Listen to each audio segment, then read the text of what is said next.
Wow, simple and tasty వంకాయ మామిడికాయ చేపల పులుసు. వంకాయ బాగుంటుందా?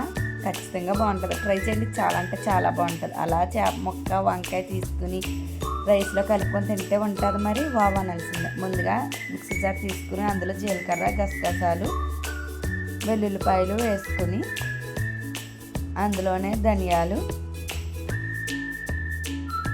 మిరియాలు కూడా వేసుకుని ఒక్కసారి కోర్స్గా గ్రైండ్ చేసుకుని పక్కన పెట్టుకోవాలి. తర్వాత ఉల్లిపాయలని 3-4 ఉల్లిపాయలు తీసుకుని కట్ చేసుకొని ఈ ముందుగా మనం మిక్సీ పెట్టుకున్న మసాలాలో ఉల్లిపాయలు కూడా వేసుకుని మెత్తగా పేస్ట్ చేసుకుని పక్కన పెట్టుకోవాలి. తర్వాత వాష్ చేసుకుని పసుపు ఉప్పు వేసుకుని కడుక్కున్న చేప ముక్కలను తీసుకుని అందులోనే కల్లుప్పు పసుపు కారం వేసుకుని మనం టేస్ట్కి సరిపడిన కారం ఇప్పుడు వేసేయాలి. కారం వేసుకొని బాగా కలుపుకోవాలి. చేప ముక్కలకి ఉప్పు పసుపు కారం పట్టే వరకు చేప ముక్కలని బాగా ఉప్పు కారం పట్టించి ఒక 10 నిమిషాలు పక్కన పెట్టుకోవాలి.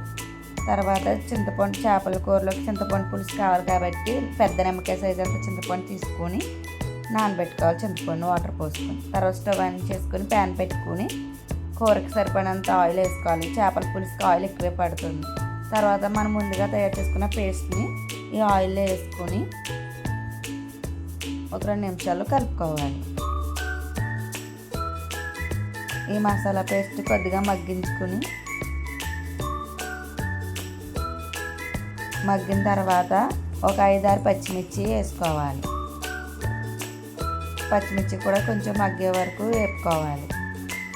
ఇలా వేగిన మసాలాలో మనం ముందుగా కలుపుకున్న చేప ముక్కల్ని మసాలాలో వేసుకోవాలి. ఒక 2 నిమిషాలు చేప ముక్కలకి మసాలా పట్టేలాగా ఉంచుకోవాలి. తర్వాత మనం ముందుగా నానబెట్టుకున్న చింతపండు నుంచి రసం తీసుకుని చింతపండు పులుసుని పక్కన పెట్టుకోవాలి. తర్వాత చేప ముక్కల్ని ఒక 2 నిమిషాలు మసాలాలో కొద్దిగా వేసుకున్న తర్వాత అటు ఇటు తిరగేసుకోవాలి. మసాలాలో చేప